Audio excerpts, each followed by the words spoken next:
Hi, എല്ലാവർക്കും വിജീസ് കിച്ചൻ്റെ പുതിയൊരു വീഡിയോയിലേക്ക് സ്വാഗതം. ഞാൻ നിങ്ങളുടെ സ്വന്തം വിജയ അല്ലെങ്കിൽ വിജി ചേച്ചിയ. എൻ്റെ പ്രിയപ്പെട്ട ഓരോരുത്തർ സുഖമായിട്ടിരിക്കുന്നു. ദൈവം സഹായിച്ച് ഞങ്ങളും ഇവിടെ സുഖമായിട്ടൊക്കെ ഇരിക്കുന്നു. ഇന്നും ഒരു ദിവസം ദൈവം നമുക്ക് ദാനമായി തന്ന് അതിന് ദൈവത്തിന് നന്ദി പറയാം. അപ്പോൾ ഇന്നത്തെ വീഡിയോ ഒരു ചെറിയ വീഡിയോ കേട്ടോ. എന്നും പറയും ചെറിയ വീഡിയോയാണ്. അപ്പോൾ കഴിഞ്ഞ ദിവസമേ ഒരു ദിവസം സൂസൻ എന്നോട് വെയിറ്റിൻ്റെ കാര്യം ചോദിച്ചപ്പോൾ ഞാനിങ്ങനെ വീഡിയോയിലൊക്കെ ഇത് പറഞ്ഞേ, സൂസൻ വന്ന് എന്നോട് സോറി പറഞ്ഞു കേട്ടോ. അപ്പം ഞാൻ ആ കമൻറ്റിന് റിപ്ലൈ കൊടുക്കാൻ ഞാൻ പ്രസ് ചെയ്യുമ്പം ആ കമൻറ്റ് കാണുന്നില്ല. വീണ്ടും ഞാൻ അല്ലാതെ നോക്കുമ്പോൾ ആ കമൻറ്റ് എനിക്ക് കാണാം. റിപ്ലൈ കൊടുക്കാൻ നോക്കുമ്പം ഇനി സൂസൻ അവിടുന്ന് എങ്ങാണ് ഇനി ഡിലീറ്റ് ചെയ്താണെന്നൊന്നും എനിക്കറിയത്തില്ല. അപ്പം നമുക്ക് കാണാൻ പറ്റും, അങ്ങനെയൊക്കെയുള്ള ഇതുണ്ട്. മോളെ സോറി പറയേണ്ട ആവശ്യമില്ല കേട്ടോ. മോൾ എന്നോട് ചോദിച്ചു, ഞാനത് പറഞ്ഞു, അതേ ഉള്ളു കേട്ടോ. പിന്നെ അഖിൽ എന്നോട് പറയാം, ചേച്ചി നെയ്യപ്പം എന്നുണ്ടാക്കുന്നോ അന്ന് വരെ ഞാൻ സമരം ചെയ്യും, ഞാൻ ചോദിച്ചുകൊണ്ടേ ഇരിക്കും. പിന്നെന്താ, റീച്ചാന് ഫാൻസ് ആരെങ്കിലും ഉണ്ടോ? റീച്ചാൻ്റെ ഫാൻസാണ് ഞാൻ. ഇപ്പോൾ ഒരു പ്രാവശ്യം മായ തോമസ് പറഞ്ഞു, റീച്ചാനെ ഒന്നും പറയില്ലേ, റീച്ചാൻ്റെ ഫാൻസ് ഉണ്ട്. ഞാനിന്ന് റീച്ചാനോട് പറയുന്നത്, റീച്ചാൻ ചിരിച്ചിട്ട് പറയാം, അയ്യോ ഞാൻ വീഡിയോയിൽ എവിടാ വരുന്നത് എന്നൊക്കെ പറഞ്ഞ്. അപ്പം മായ സത്യൻ പറഞ്ഞു, റീച്ചാൻ പാവം, പ്രീസമം പ്രാവം, ബി ചേച്ചി ഭയങ്കരിയാണ്. തമാശയാട്ടോ, ഇതൊക്കെ തമാശയായിട്ട് പറയുന്നയാ. അതെ, അഖിൽ മോനെ ഞാൻ നെയ്യപ്പം ഉണ്ടാക്കിയടാ, അത് ഞാൻ ഉടനെ വീഡിയോ ഇടാം കേട്ടോ. നമുക്ക് ചില വീഡിയോകൾ ഇച്ചിരി അതൊക്കെ അഡ്ജസ്റ്റ് ചെയ്യാനൊക്കെ ഉണ്ട്, അതുകൊണ്ടാണ്. പക്ഷേ നല്ല സോഫ്റ്റ് നെയ്യപ്പം ഞാൻ ഉണ്ടാക്കി കേട്ടോ.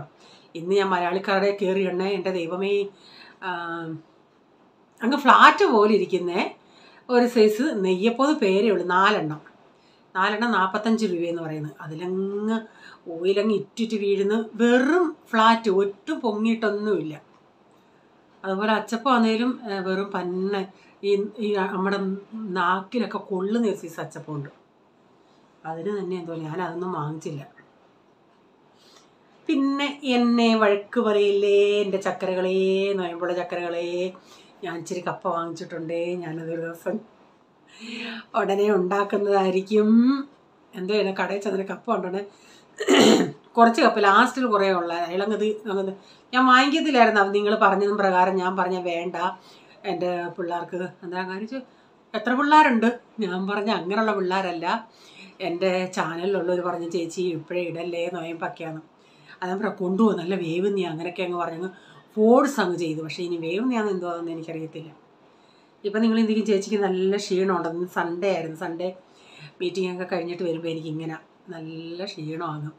എനിക്ക് ഇന്നലെ രാത്രി ഉറങ്ങാനേ പറ്റിയില്ല. എന്താണെന്നോ ഉറക്കമേ വന്നില്ലെന്നുള്ളത്.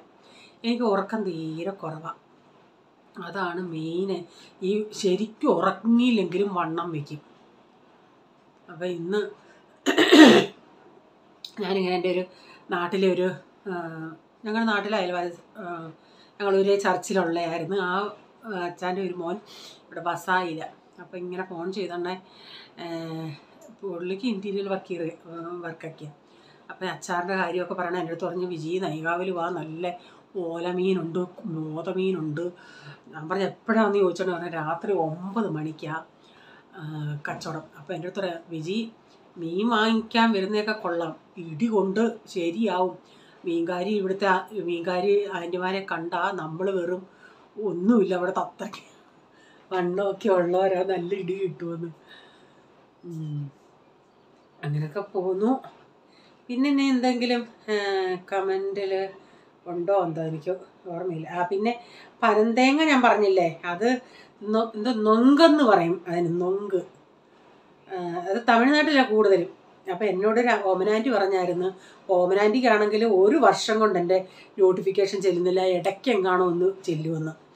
ഓമനാൻറ്റി എന്നോട് പറഞ്ഞു, പിന്നെ അതിൻ്റെ ഇളം വാങ്ങിക്കണമെന്ന്. ഇത് നമ്മൾ വാങ്ങിച്ചല്ല, ഞാൻ പറഞ്ഞില്ലേ റീച്ചാൻ ബാഡ്മിൻ്റൺ കളിക്കാൻ പോകുന്നിടത്ത് ആ സൊസൈറ്റിയിൽ ഇങ്ങനെ ഫ്രൂട്ട് പഴുത്ത് വീണയാണ്. റീച്ചാനും ആദ്യമായിട്ടാണ് കാണുന്നത്, ഇവിടുത്തെ പിള്ളേരും ആദ്യമായിട്ടാണ് കാണുന്നത്. ഞാൻ പക്ഷേ കണ്ടിട്ടുണ്ട്. എനിക്കതുകൊണ്ട് നമ്മൾ പനം തേങ്ങ എന്നാണ് പറയുന്നത്, പനം തേങ്ങ അങ്ങനെ പറയുന്നത്. അപ്പം സ്നാക്സ് എന്തോന്നേലും നല്ലതായിരുന്നു കേട്ടോ. അത് കഴിഞ്ഞ് എനിക്കൊരു കമൻറ്റ് വന്നു, ചേച്ചി ഇത് നമ്മൾ ചക്ക വരട്ടി വെച്ച് കുമ്പളപ്പമൊക്കെ മടക്കപ്പമൊക്കെ അടയൊക്കെ ഉണ്ടാക്കുന്നത് പോലെ ഇത് വെച്ചും ഉണ്ടാക്കാമെന്ന് പറഞ്ഞു. അങ്ങനെ പലരും പല റെസിപ്പികൾ എനിക്ക് പറഞ്ഞു തന്നു. അത് ഇട്ട് തീർന്നു. ഞാൻ റീച്ചയോട് പറഞ്ഞു ഇനിയും കിട്ടുന്നെങ്കിൽ കൊണ്ടുവരണേന്ന് പറഞ്ഞു. റീച്ചാൻ പറഞ്ഞു നീ ഇത്രമാത്രം ബുദ്ധിമുട്ടി ഇത്രയും ചെയ്തു വെച്ചത് വേണ്ടെന്ന്. ഞാൻ പറഞ്ഞു കൊണ്ടുപോകാൻ റീച്ച സാരമില്ല, ഇപ്പം അങ്ങനെ വേറെ ജോലികളൊന്നുമില്ലല്ലേ. എനിക്ക് വയ്യെങ്കിലും ഞാൻ അടങ്ങിയിരിക്കത്തില്ല, ഇങ്ങനെയൊക്കെ ഓരോന്നും ചെയ്തുകൊണ്ടിരിക്കും. അതെൻ്റെ വീട്ടിലും ചേച്ചി പറഞ്ഞു എടി ഒന്ന് അടങ്ങിയിരിക്കട്ടെ, ഇച്ചിരി നേരമെങ്കിലും ഒന്ന് അടങ്ങിയിരി, വയ്യെങ്കിലും നീ ഇവിടെ വയ്യെങ്കിൽ എന്നോടിപ്പോൾ ഒരു ദിവസം കിടന്നോളം പറയാമെന്ന് വെച്ചോ, കുറച്ച് നേരം കിടക്കും, എഴുതിച്ച് ചാടി എണീക്കും, അങ്ങനെ സ്വഭാവം. ഓക്കെ. പിന്നെ ഈ വീഡിയോയിൽ ലാസ്റ്റിൽ രാത്രിയിൽ ഒരു 11:30 കഴിഞ്ഞ ഉടനെ ഭയങ്കര ഒരു അലർച്ചയും. ഞങ്ങളുടെ ഈ സൊസൈറ്റിയിൽ ഇങ്ങനൊരു സംഭവമേ നടന്നിട്ടില്ല. കാരണം പണ്ടൊക്കെ ഉള്ളവരെല്ലാം സ്വന്തമായിട്ട് ഫ്ലാറ്റ് ഉള്ളവരായിരുന്നു. എന്തോടാ ഓ ആ ഞാൻ വെള്ളം തിളപ്പിക്കാൻ വെച്ചിട്ടാ വന്നേ, നടന്നുപോയി. തിളച്ചായിരുന്നോ? അപ്പോൾ അന്നെല്ലാം നമ്മുടെ റെൻറ്റിന് കൊടുക്കുന്ന അങ്ങനെ ഒരു സമ്പ്രദായം. കാരണം എല്ലാവരും സ്വന്തമായിട്ട് ഉള്ളവരായിരുന്നു. അപ്പോൾ ഈ സൊസൈറ്റിയിൽ തന്നെ ഒരു നല്ലൊരു കൾച്ചർ ഉള്ള ആൾക്കാരായിരുന്നു. ഇപ്പോൾ എന്ന് പറഞ്ഞാൽ ഈ കോവിഡ് വന്നില്ലേ, കോവിഡ് വന്ന സമയത്ത് കുറച്ച് ആൾക്കാരൊക്കെ അങ്ങ് വിറ്റിട്ട് പോയി, കുറച്ച് പേരെല്ലാം അങ്ങ് നാട്ടിൽ പോയി താമസിച്ചിട്ട് ഇത് റെൻറ്റിന് കൊടുത്തു. അപ്പോൾ ഈ റെൻറ്റിന് കൊടുക്കുമ്പം അത്ര അങ്ങ് ചിലപ്പം അങ്ങ് നോളജ് ഉള്ളവരായിരിക്കത്തില്ല വരുന്നത്. അവർക്കൊക്കെ എന്തോ ഒരു 11 മാസം താമസിച്ചിട്ട് അങ്ങ് പോയാൽ പോരെ. അപ്പം അങ്ങനെയുള്ളൊരു കൂടുതലെപ്പം ഞാനിപ്പോൾ ആ മനുഷ്യരെ കുറ്റം പറയുമല്ല. അന്നൊന്നും ഇങ്ങനൊരു വഴക്കാവട്ടെ ഒന്നുമില്ലായിരുന്നു.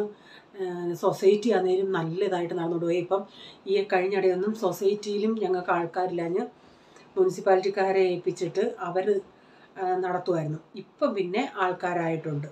ആൾക്കാർ ഇപ്പം നമുക്കൊരു സൊസൈറ്റി നോക്കി നടത്താൻ ആളില്ലെങ്കിൽ ഭയങ്കര ബുദ്ധിമുട്ടാണ് അതിൻ്റെ. അപ്പോൾ ഇപ്പോൾ ഒരു 11:30 കഴിഞ്ഞാൽ ഭയങ്കര അലർച്ചയും ബഹളവും ഈ ചെക്കൻ. അപ്പോൾ സൗണ്ട് കേട്ടോണേ ഞാൻ പറഞ്ഞു ഇവിടെ ആരും അങ്ങനെ ഉറങ്ങിയിട്ടില്ലല്ലേ, റീച്ചാൻ അതിന് തൊട്ടത്തിന് മുമ്പേ വന്നത്. നമ്മൾ റീച്ച എന്തോ ഒന്ന് നോക്കും. റീച്ച നോക്കിയുണ്ടേ ഉള്ള മനുഷ്യരെല്ലാം കൂടി താഴെ കൂടി. ഞാൻ നോക്കണേ ആൾക്കാരില്ലേ 3-4 പേര് എന്തോന്നും ഒരുത്തിനെ അടിക്കുന്ന സൗണ്ട് ഞാൻ കേൾക്കുന്നുണ്ട്. ഇങ്ങാട്ടില്ല 12 മണിയാണ്, ചിലരൊക്കെ കിടന്ന് ഉറങ്ങി. അപ്പം എന്തു പറയുന്നേ, എല്ലായിടും അങ്ങ് സൈലൻ്റായൊരു സമയമല്ലേ. അപ്പോൾ ഈ ആളുടെ സൗണ്ട് ഭയങ്കരമായിട്ട് കേൾക്കുന്നു. അപ്പോൾ ഞാൻ നോക്കിയോണ്ടേ നമ്മുടെ അപ്പാപ്പന്മാരും അങ്കിളുമാരൊക്കെ ഷർട്ടൊക്കെ ബട്ടൺസ് പോലും ഇടാതെ ഇട്ടുകൊണ്ട് ഓടുന്നു.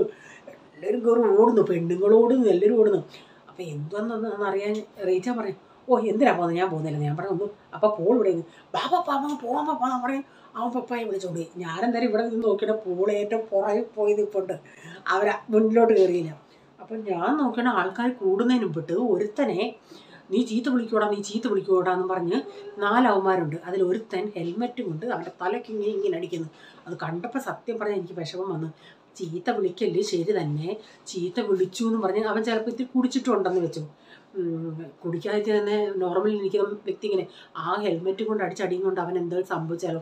ഇവൻ അന്നേരം ഇങ്ങനെ പറഞ്ഞുകൊണ്ട് പോകുന്നു 5 മിനിറ്റ് പോലീസായി, 5 മിനിറ്റിനകം പോലീസ് വരും നിൽക്കുന്നു. എന്നിട്ട് ഇവനെ അടിച്ചടിച്ചോണ്ട് അങ്ങ് വരെ അങ്ങ് പോയി. എനിക്കിവിടെ നിന്ന് കാണാമല്ലേ. അപ്പോൾ അപ്പോഴത്തേനും മേളിൽ നിന്ന് കുറേ ചെക്കന്മാർ ഓടി വന്നിട്ട് പറഞ്ഞു ഓയ് എന്തുവാ നിങ്ങൾ എന്തിനാ അവനെ അടിക്കുന്നതെന്ന് ചോദിച്ചു. അപ്പം ആൾക്കാർ കൂടിയുടനെ അവൻ്റെ ആ അടിച്ചോനെ അങ്ങ് ഇതായി. സംഭവം എന്തുവാ, ഈ ബഹളം വെച്ച വ്യക്തി വാടകയ്ക്ക് താമസിക്കാൻ വന്നതാണ്. അപ്പോൾ ഈ പറഞ്ഞ 4 അവന്മാരിൽ ഒരുത്തൻ ഏജൻറ്റാണ്, ബ്രോക്കറാണ്. അപ്പം വീട് ഇവർ കൊടുത്തിട്ട് കളിപ്പിച്ച് ബാത്റൂമിൽ നിന്ന് വെള്ളം ലീക്കാവുന്നു, അങ്ങനെ പല പല പ്രശ്നങ്ങൾ, അതിനെ ചൊല്ലിയുള്ള അടിയാണ്. അങ്ങനെ കുറച്ച് കഴിഞ്ഞ് ആൾക്കാരെല്ലാം ആൾക്കാരെല്ലാം ഒത്തിരി കൂടി കഴിഞ്ഞ് പോലീസ് വന്നാണെങ്കിൽ മറ്റവന്മാരെ കാണാനില്ല, 4 അവന്മാർ ഓടിക്കളഞ്ഞു. പിന്നെ എന്തോ ആയെന്നൊന്നും അറിയത്തില്ല. പിന്നെ ഞങ്ങളുടെ റീച്ച ഇങ്ങനെ പോയി തിരക്കൊന്നുമില്ല. അപ്പം ഞങ്ങളുടെ വാച്ച്മാൻ സിത്തേഷ് അവൻ്റെയും നമുക്ക് എന്തോ പറഞ്ഞാലും റീച്ചാനും അവനോട് നല്ല കൂട്ടാണ്. നമ്മുടെ വണ്ടി കഴുകുന്നത്, അവൻ നമ്മുടെ വണ്ടിയും കഴുകും. അപ്പോൾ അവനെ വിളിച്ചു, അവനെന്ത് ചെയ്യുക, ആ സമയമാണ് അവനും ഫുഡ് കഴിക്കാൻ പോയി. 10-ാം നമ്പറിലാണ് ഈ സംഭവം, 10-ാം നമ്പറല്ല വാച്ച്മാനും ഫുഡ് കഴിക്കാൻ പോയി. അതുകൊണ്ട് വാച്ച്മാന്മാരൊന്നും അറിഞ്ഞില്ല. അയ്യോ, എനിക്ക് അവനെ അടിക്കുന്ന കണ്ടോ എനിക്ക് അങ്ങ് സങ്കടം വന്ന. പാവം അന്നേരം അവനൊന്നും മിണ്ടിൽ അങ്ങ് നടന്നത്. എനിക്കൊന്നും അവനിച്ചിരി കുടിച്ചിട്ടുണ്ടായിരുന്നു. അപ്പോൾ എല്ലാവരും കൂടി ഉടനെ പിന്നെ അവന് സംസാരിക്കാൻ തുടങ്ങി. അവൻ്റെ സൈഡും ആൾക്കാർ, നീ എന്തിനാ നീ അന്നേരം ഒരാൾ വന്ന് പറഞ്ഞു, ഒരു പഞ്ചാബി പോളിൻ്റെ കൂട്ടുകാരൻ്റെ പപ്പായ, അവൻ കുടിച്ചിട്ട് ചീത്ത വിളിച്ചു, ശരി അത് തെറ്റാ, പക്ഷെ നീ എന്തുകൊണ്ട് അവനെ അടിച്ച്, അവൻ എന്തോ സംഭവിച്ചായിരുന്നെങ്കിൽ എന്തോ പറ്റിയേനെയായിരുന്നു ചോദിച്ചു. അപ്പോൾ അവൻ പിന്നെ മിണ്ടിയില്ല. ഇവിടെ ഇപ്പം ഞങ്ങളുടെ ഇവിടെ എന്ന് പറയുന്നത് ഈ ചാലിലൊക്കെ താമസിച്ച് നമ്മുടെ ഈ മാർവാടികൾ, ഞാൻ മാർവാടികളെ കുറ്റം പറയവല്ല, അവരുടെ കയ്യിൽ ശരിക്കും പൈസ കാണും. അവർക്ക് ഈ സ്വർണ്ണക്കടയുടെ അങ്ങനെ ഈ ബിസിനസ്സാണ്, കട കച്ചവടം അങ്ങനെയൊക്കെ. അവർക്ക് നല്ല ബിസിനസ് മൈൻഡ് ഉള്ളവരാണ്.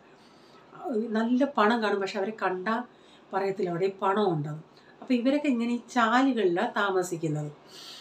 അപ്പോൾ ഒരാൾ ആ ചാലിൽ നിന്ന് ഇപ്പോൾ ഇവിടെ നടന്നുകൊണ്ടിരിക്കുന്നത്, ഈ നമ്മുടെ സൊസൈറ്റി വന്നാൽ അവർ അവരുടെ ഇവരെല്ലാം ഈ ബന്ധുക്കളായിരിക്കും അങ്ങോട്ടും ഇങ്ങോട്ടും. മറ്റുള്ളവർ ഇവിടെ ഇപ്പം മൊത്തവും കൂടുതൽ ഇപ്പോൾ എന്തോ ഒരു പ്രോഗ്രാം എടുക്കുകയാണെങ്കിൽ നോക്കുന്നുണ്ടെങ്കിൽ മൊത്തം മാർവാടികളായിരിക്കും. അത്രയ്ക്ക് മാർവാടികളാണ്. എല്ലാം ബിസിനസ്, എല്ലാം ഈ ഞങ്ങൾ ഈ ഫർണിച്ചർ കട വാങ്ങിച്ചത് ആങ്ങളയ്ക്ക് കട, പെങ്ങക്ക് കട, അങ്ങനെ പലർക്കും കടകളാണ്. പിന്നെ സ്വർണ്ണക്കടകൾ തന്നെ. അവർ തന്നെ ഇവിടെ തന്നെ 2-3 വീടുകളും വാങ്ങിച്ചിടും. പക്ഷെ അവരെ കണ്ടാൽ പറയത്തേ ഇല്ല. പക്ഷെ നമ്മൾ മലയാളികൾ അങ്ങനെയല്ല. നമ്മൾക്ക് ഇല്ലെങ്കിലും നമ്മളില്ല ചമഞ്ഞ് നടക്കുമെന്ന് പറഞ്ഞതുപോലെ നമ്മളുടെ സാമ്പത്തികത്തിനേക്കാൾ കൂടുതലായിട്ടാണ് നമ്മൾ ഒരുങ്ങി നടക്കുന്നത്. പക്ഷെ ഇവരങ്ങനല്ല. ഇവരുടെ കയ്യിൽ ഇവർക്ക് 2-3 ഫ്ലാറ്റ് കാണും, പക്ഷെ അവരെ കണ്ടാൽ പറയത്തേ ഇല്ല അവരുടെ ഇത്രയും പൈസയുണ്ടെന്ന്. ഇവർക്കൊരു പേരുണ്ട്. എൻ്റെ വീഡിയോ കാണുന്ന ആരെങ്കിലും മാർവാടി ഉണ്ടെങ്കിൽ എന്നെ തല്ലല്ലേ, കഞ്ചൂസ് മാർവാടി എന്നാണ് പറയുന്നത്. കാരണം അവർക്ക് ഇത്തിരി അരിപ്പ് കൂടുതൽ, അരിപ്പ് തരം അങ്ങനെ. ഓക്കെ, എന്നെ ആരും തല്ലല്ലേ, ഞാൻ ആരെയും കുറ്റം പറഞ്ഞല്ലേ. ഞാൻ ഈ ജനറൽ എല്ലാവരും നമ്മളുടെ അടുത്ത് പറയുന്നേ ഇങ്ങനെ ഉള്ളത് ഞാൻ പറഞ്ഞല്ല കേട്ടോ. ഞാൻ ആരെയും കാസ്റ്റിനെ അങ്ങനെയൊന്നും പറഞ്ഞല്ല കേട്ടോ. ഞാൻ പറഞ്ഞത് ഇങ്ങനെ തിരിച്ചെടുത്തേക്കുന്നേ. അപ്പോൾ രാവിലത്തെ എല്ലാം കഴിഞ്ഞതിന് ശേഷം പിന്നെ ഞാൻ ഉടനെ എനിക്ക് തുണി കഴുകാനിടണം. അങ്ങനെ വെള്ളം ഇപ്പോൾ രാവിലെ ചെയ്യുന്ന പരിപാടികളെല്ലാം കഴിഞ്ഞതിന് ശേഷം വെള്ളം അങ്ങ് ക്യാനിൽ ഒഴിച്ച് വെക്കും. അപ്പം ഞാൻ ഈ അലൂമിനിയം ചരുവത്തിൽ വെള്ളം തിളപ്പിക്കാറില്ല. സ്റ്റീൽ ചരുവത്തിൽ ഞാൻ വെള്ളം തിളപ്പിച്ചിട്ട് അതൊരു കുറച്ചൊന്ന് തണുക്കുന്നുണ്ടെങ്കിൽ ഈ അലൂമിനിയം ചരുവത്തിൽ ഒഴിച്ച് വെക്കും. അല്ലാതെ അലൂമിനിയം ചരുവത്തിൽ വെച്ച് ഞാൻ വെള്ളം തിളപ്പിക്കാറില്ല. അപ്പോൾ ആ ചരുവം ഒന്ന് കഴുകിയിട്ട് ആ സ്റ്റീൽ ചരുവത്തിൽ ഇന്നലെ രാത്രി ഞാൻ അനത്തി വെച്ച വെള്ളം തണുത്തു. അപ്പോൾ അതൊന്ന് ഇതിലോട്ട് ഒഴിച്ച് വെക്കട്ടെ. എന്നിട്ട് വീണ്ടും അടുത്ത വെള്ളം ഇനിയും തിളപ്പിക്കാനായിട്ട് വെക്കണം. അപ്പോൾ ഗ്ലാസ്സുകളൊക്കെ ചായ കുടിച്ചൊക്കെ ഞാൻ വെള്ളം ഒഴിച്ച് അവിടെ സൈഡിലോട്ട് വെച്ചേക്കുന്നേ ഉള്ളൂ. ഇനി പാത്രങ്ങളൊക്കെ കഴുകാനുണ്ട്. അങ്ങനെ പല പല ഓരോ ജോലികളും ഉണ്ട്. നമുക്ക് ഓരോ ദിവസവും എങ്ങനെ ഈ കൂട്ടാൻ വെപ്പ് പരിപാടിയാണ് എനിക്ക് വയ്യാത്തത്. അപ്പോൾ ഇങ്ങനെ ചിന്തിച്ച് കിടക്കും. എന്നാലും രാത്രി നമ്മൾ വീണ്ടും ഒന്ന് ചിന്തിക്കും. നമ്മൾ നാളെ ഇന്നതാ ഉണ്ടാക്കുന്നതെന്നൊക്കെ നമ്മുടെ മനസ്സിലുണ്ടെങ്കിലും എന്തോ എനിക്ക് കിടക്കും വീണ്ടും ഓരോ ചിന്തകളും. നല്ല അടിയുടെ കുറവല്ലേ. അപ്പോൾ ഈ കാബേജൊക്കെ അരിഞ്ഞിട്ടേ നമ്മളിങ്ങനെ തുറന്ന് ഓപ്പണായിട്ട് വെച്ചേക്കുവാണെങ്കിൽ ആ മുറി മൊത്തം ഒരു വല്ലാത്ത സ്മെല്ലല്ലേ. അപ്പോൾ നിങ്ങൾ എന്തോ ചെയ്യണോ, ഇങ്ങനെ ഒരു ബ്രെഡ് പീസ്, ഇതിപ്പം ലാസ്റ്റിലുള്ള ഒരു ബ്രെഡ് പീസായിരുന്നു, അത് ഇത്തിരി സ്ലൈസ് തീരെ കട്ടി കുറഞ്ഞ നല്ലൊരു ബ്രെഡ് പീസ് വെക്കുവാണെങ്കിൽ ഒരു 10 മിനിറ്റ് കഴിഞ്ഞ് നിങ്ങൾ അങ്ങേ മുറിയിലെങ്ങാനും പോയിട്ട് ഈ അടുക്കളയിലോട്ട് വരുവാണെങ്കിൽ ആ സ്മെല്ലേ കാണത്തില്ല. നിങ്ങളൊന്ന് ട്രൈ ചെയ്ത് നോക്ക്. ഞാൻ ഫുൾ ഗ്യാരണ്ടി തരുക. ഞാനങ്ങനെ ചെയ്യുമ്പോൾ എനിക്കങ്ങനെ തോന്നിയിട്ടുണ്ട് കേട്ടോ. ഒരു ബ്രെഡ് പീസ് ഇങ്ങനെ ഇട്ട് വെച്ചിരുന്നാൽ മതി. അപ്പോൾ അല്ലെങ്കിൽ നമ്മൾ കാബേജ് അരിയുമ്പോൾ ഒരു വല്ലാത്ത മുഷിഞ്ഞ സ്മെല്ലല്ലേ ആ മുറികൾ മൊത്തം. അപ്പോൾ അതിലേക്ക് ഞാനിപ്പം സവാളയും കൂടെ അരിഞ്ഞെടുക്കുന്നുണ്ടേ. അപ്പം 2 ദിവസത്തിന് മുമ്പ് പോൾമോൻ ചോദിച്ചു, മമ്മിയെ കാബേജ് തോരൻ വെക്കുന്നില്ലേ ഇപ്പോഴെന്ന്. അപ്പോൾ കാബേജ് തോരൻ വെച്ചിട്ട് ഇത്തിരി 2-3 ഇവൻ ഈ കാബേജ് തോരൻ മോര് ഇത് ഭയങ്കര ഇഷ്ടമാണ്. അപ്പം ഞാൻ എന്നാലും ചിന്തിച്ച്, മക്കൾ പറയുമ്പോൾ നമുക്ക് എത്ര ഇതാണ്, നമ്മളല്ല ചെയ്ത് കൊടുക്കാനുള്ളത് നിങ്ങൾക്ക്. അപ്പോൾ നമ്മൾ ഉള്ളിടത്തോളം കാലം അവരുടെ ഇഷ്ടങ്ങളൊക്കെ നടത്തി കൊടുക്കാം. അപ്പോൾ ഞാൻ കാബേജ് ഉണ്ടാക്കാനുള്ള പരിപാടിയാട്ടോ. ഇപ്പം ഇവൻ ഈ പരീക്ഷ ആയതുകൊണ്ട് ഇവൻ എന്തോ ചെയ്യുമെന്നോ മണി 2-3 മണി വരെയൊക്കെ അങ്ങ് ഇരിക്കും. അത് പിന്നെ ഒന്നര വിട്ടുള്ള ദിവസമേ എക്സാം ഉള്ളൂ. പിന്നെ അതുകൊണ്ടാണ് ഞാൻ ഇപ്പോൾ ഇന്നിപ്പോൾ എക്സാം എഴുതിയിട്ട് കഴിഞ്ഞ് വന്നാൽ നാളെ ഇല്ല. അപ്പോൾ നാളെ 3 മണി വരെ ഇരുന്നാൽ ഇനി ഞാൻ അത്ര. പക്ഷേ എനിക്കതുകൊണ്ട് ഉറക്കമില്ല. ഇടയ്ക്കിടയ്ക്ക് ഞാൻ ചെന്ന് പറയും, എടാ ഉറങ്ങടാ. പിന്നെ അവന് എന്തെങ്കിലും കുടിക്കാൻ കോഫിയോ അങ്ങനെ വല്ലതുമൊക്കെ ഇട്ട് കൊടുക്കും.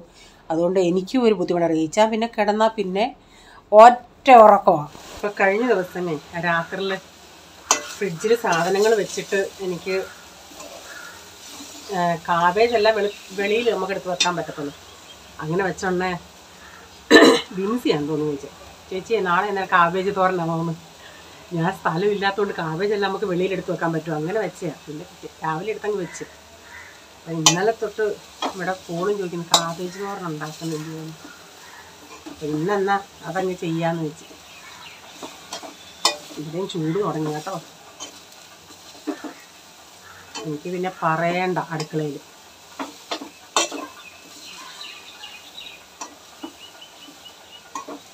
നാട്ടിൽ ചിലയിടത്തൊക്കെ മഴ പെയ്തു, ഞങ്ങളുടെ അവിടെ ഒന്നും പെയ്തില്ല. അമ്മ പറയുന്നത് ഭയങ്കര ചൂടാണ്. അമ്മയ്ക്ക് അല്ലെങ്കിൽ തന്നെ ദേഹമെല്ലാം പുകച്ചില്ല. അപ്പം ചൂടൂടാവുന്നുണ്ടെങ്കിൽ ഒട്ടും സഹിക്കാൻ വയ്യ. എപ്പോൾ വിളിച്ചാലും സിറ്റൗട്ടി ഇരിക്കുക എന്ന് പറയുന്നത്. എന്നെ കണ്ടോ വിയർത്തൊഴുകണം. തുണിയെല്ലാം കഴുകി കഴിഞ്ഞ് ഇനി തുണികൾ ഇടണം. ഇന്നലത്തെ ഇച്ചിരി കൂട്ടാനൊക്കെ ഇരിപ്പുണ്ട്.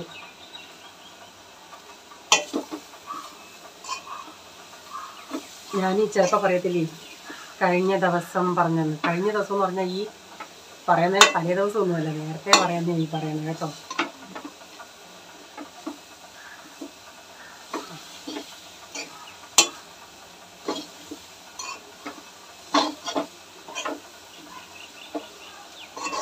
ഞാൻ ഉപ്പൊന്ന് നോക്കി, ഉപ്പിടാനായിട്ട് തുടങ്ങിയതാണ്. പിന്നെ ഒന്ന് ഉപ്പെടുത്തൊന്ന് നോക്കിയതാണ്. അപ്പോൾ ഉപ്പിട്ടിട്ടില്ല. എനിക്ക് പേടിയാണ് ഇന്നാളത്തെ സംഭവത്തെ. പിന്നെ അപ്പോൾ പ്രൈസമ്മൻ ചോദിക്കും, മമ്മി പപ്പ എന്താ കിടന്ന ഉടനെ അങ്ങ് ഉറങ്ങുന്നേ. ഞാൻ അന്നേരം കളിയാക്കി പറഞ്ഞു, പപ്പായ്ക്ക് നാളെ പറ്റി ഒരു വിചാരവും ഇല്ല, നമുക്കല്ലേ ചിന്ത നാളെ എന്തുവാ എങ്ങനെയാണ്. അപ്പോൾ റീസൻ ഇരുന്ന് ചിരിക്കും. അപ്പം റീസൻ അത് കാര്യമായിട്ടങ്ങ് ഇരിക്കും. അത് റീച്ചാൽ ഉറങ്ങിയാൽ പിന്നെ കിടന്നാൽ പിന്നെ നമ്മൾ വയ്യാതെ അങ്ങനെ എന്തെങ്കിലും എനിക്ക് രാത്രി എന്തെങ്കിലും അസ്വസ്ഥയായിട്ട് എണീക്കുമ്പോൾ വിളിച്ചാൽ പോലും ചിലപ്പോൾ കയറില്ല. പക്ഷേ ചില സമയത്ത് എനിക്കുണ്ടല്ലോ മസിൽ കയറും. എൻ്റെ ദൈവമേ കാലേ. അപ്പോഴത്തേക്കിനും ഞാൻ ഒരു വിളിക്കും റീച്ചായോന്ന്. അപ്പോൾ റീച്ചാൻ ചാടി എണീറ്റ് കൈ ചുരുട്ടി ഇങ്ങനെ ഇടിക്കും. അങ്ങ് ഇടിച്ചിട്ട് നോവേദന ജെല്ലെന്ന് പറയുന്ന ഒരു ജെല്ലുണ്ട്, അത് തേക്കുമ്പോഴത്തേക്കിന് എനിക്കൊന്ന് ആശ്വാസവും. പിന്നെ അത് 2 ദിവസത്തേക്കിനത് ആ സ്ഥലത്ത് ഭയങ്കര വേദനയാണ്. എന്തോ വേദനയാണ് എനിക്കങ്ങ്. ചില സമയത്ത് എനിക്ക് ക്രാംസ് പിടിക്കും കാലേ. തുണികളിന്ന് കൂടുതലും ഷീറ്റാണ്. ഇന്നലെ ഷീറ്റുകൾ മാറിയായിരുന്നു. അപ്പോൾ അത് മൊത്തം ഇവിടെ ഇങ്ങനെ വരിക. ഒരു 3 ഷീറ്റ് ഉണ്ടെങ്കിൽ പിന്നെ തുണികളല്ലാത്തത് കുറവായിരിക്കും. ഷീറ്റ് കൂടുതലാകുമ്പോൾ വാഷിങ് കുറച്ചല്ല തുണികൾ ഇടാൻ പറ്റും. അതുകൊണ്ട് ഇന്ന് അല്ലാതെ ഇടാൻ തുണികൾ കുറവാണ്, ഷീറ്റുകളായിരുന്നു കൂടുതലും. അതെല്ലാം ഞാനൊന്ന് വിരിച്ചിടുന്നുണ്ട്. ഞാൻ അടുക്കളയിൽ പാട്ട് വെച്ചിട്ടുണ്ട്. ഞാൻ ഇത്തിരി തൈര് അടിക്കുക മോറിന് വേണ്ടി. ഒന്ന് അടിച്ച് എന്നിട്ട് പിന്നെ ഞാനൊന്ന് വീഡിയോ എടുക്കാമെന്ന് വെച്ചത്. അപ്പോൾ പ്ലഗ് അവിടെ ആ വാഷിംഗ് കുത്തുന്നിടത്ത് ഇതും കുത്താനൊക്കത്തുള്ളൂ. അപ്പോൾ മോരൊന്ന് അടിച്ചെടുക്കട്ടെ.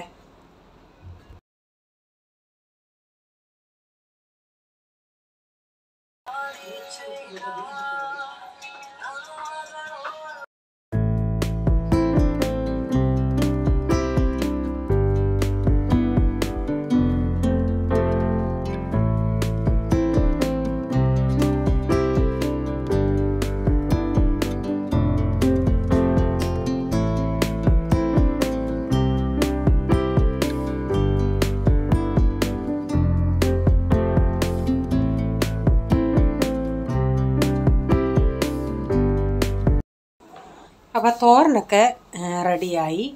അപ്പോൾ ഇനിയിപ്പോൾ അടുത്തത് പാത്രങ്ങൾ കുറച്ചുണ്ടാ മോരടിച്ചതും അങ്ങനെ ഗ്ലാസ്സുകളും. അത് രാവിലത്തെ ഒരു ഡസൻ കഴിഞ്ഞതാ. അത് കഴിഞ്ഞ് പിന്നെ ബാക്കിയുള്ളത് അതെല്ലാം കൂടെ ഒന്ന് കഴുകിയെടുക്കട്ടെ.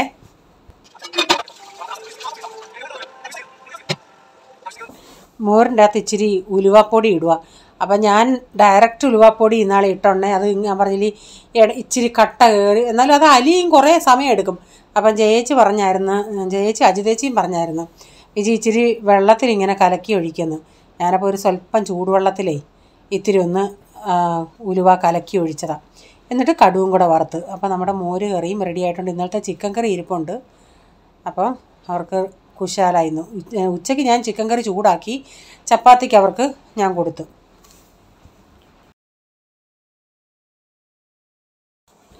അപ്പം അനു വന്ന് അപ്പം പോൾമോൻ വന്ന് പഠിക്കാൻ ഞാൻ തുണികളവിടെ മടക്കാനുണ്ട്. ഞാൻ നോക്കണം അതിൻ്റെ മണ്ടേ കയറി കിടക്കുന്നു.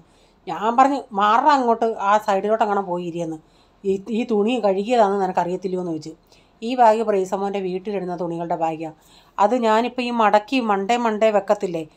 ഇപ്പം ഇന്നലെ അവൻ ഇട്ട തുണി ഇന്നിപ്പം കഴുകുവാണെങ്കിൽ അത് ആ മണ്ടയിൽ ഇരിക്കത്തില്ല. അന്നേരം അവൻ ഉടനെ അതാ എടുത്തിടുന്നത്. ഇടാത്തത് അടിയിൽ ഇങ്ങനെ ഇരിപ്പുണ്ട്. അപ്പോൾ അനു വന്ന് അപ്പോൾ അവൾ അവിടെ തൂത്തുവാരി എടുക്കും. അപ്പം കഴിഞ്ഞ ദിവസം എനിക്ക് നമ്മുടെ ഹിന്ദി പാഠശാല ചോദിച്ചായിരുന്നു അനുവിന് എത്ര സാലറി എന്നും. ഇവിടെ തൂത്ത് തുടയ്ക്കുന്നതിന് 800, അതേസമയം ഇപ്പം പാത്രം കൂടെ കഴുകണമെങ്കിൽ 800. ചിലർ തുണികൾ കഴുകിപ്പിക്കും, അതിന് ആൾക്കാരുടെ എണ്ണം അനുസരിച്ചാണ് റേറ്റ് കൂടുന്നത്. പാത്രമാണെങ്കിലും കൂടുതൽ ആൾക്കാരുള്ളിടത്താണെങ്കിൽ അവർ അതിലും പൈസ എടുക്കും. അപ്പോൾ ഇവൾക്ക് ഇപ്പം ഞാൻ തൂത്ത് തുടയ്ക്കുന്നതിന് 800 കൊടുക്കുന്നത്. അധികം സ്ഥലമില്ലല്ലേ, 1 BH അല്ല ഉള്ളൂ നമ്മുടെ. പിന്നെ ഇടയ്ക്കെങ്ങാണ് എനിക്ക് ഈ മണ്ടേ കയറാൻ വയ്യാത്തതുകൊണ്ട് അടുക്കളയിലെ ജനലിൻ്റെ അവിടെ കാണാൻ കഴുകുവാണെങ്കിൽ അതിന് എക്സ്ട്രാ പൈസ കൊടുക്കും. തെങ്ങിലിരിക്കുന്ന 3-4 തത്തമ്മകളാണ്. അതിൻ്റെ അടുത്തൊരു ഞാൻ ഉച്ചക്കത്തെ എൻ്റെ എല്ലാ പരിപാടിയും കട്ടിൽ ഇങ്ങനെ കിടന്ന ഉടനെ ജനൽ കട്ട മാറ്റിയിട്ടേക്കുമായിരുന്നു. അപ്പം നോക്കിയപ്പോഴാണ് ഈ ഒരു 3:30-4 മണിയാവുന്ന സമയത്താണ് ഇതുങ്ങൾ ഇറങ്ങുന്നത്. അതിൻ്റെ അടുത്തൊരു അണ്ണാൻകുഞ്ഞിരുന്ന് കരയുന്നുണ്ട്. ഒരിടയ്ക്കില്ലായിരുന്നു.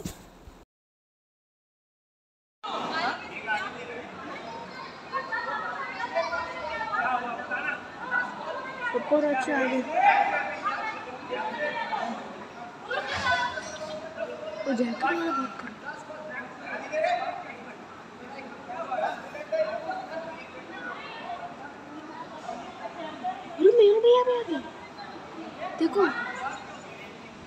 अच्छा को आगे देखो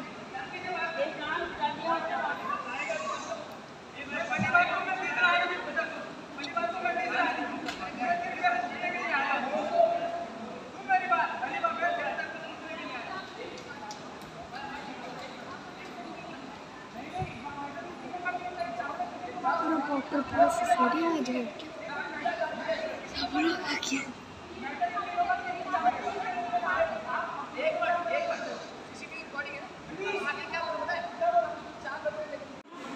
सोसाइटी अंकल आना अच्छा है ओके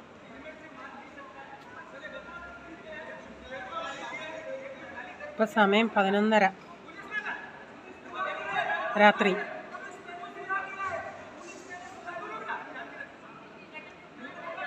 പക്ഷെ അവനെ ഒത്തിരി അടിച്ചു ഹെൽമെറ്റും കൊണ്ട്. അതിൻ്റെ ആവശ്യമൊന്നും ഇല്ലായിരുന്നു. പറഞ്ഞ് മനസ്സിലാക്കുക, വലിയ ഷൈനിങ് അവൻ കാണിച്ചതാണ്.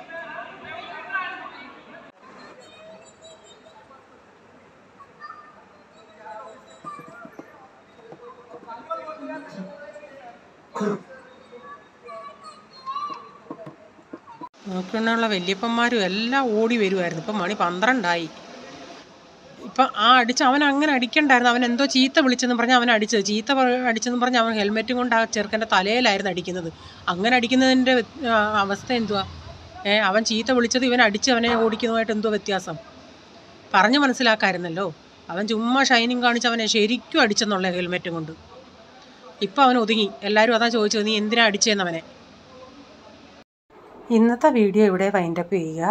ഇഷ്ടമായെങ്കിൽ ഒന്ന് ലൈക്ക് ചെയ്തേക്കണേ, ഷെയർ ചെയ്തേക്കണേ, കമൻ്റ് ഇടാനും മറക്കരുത്.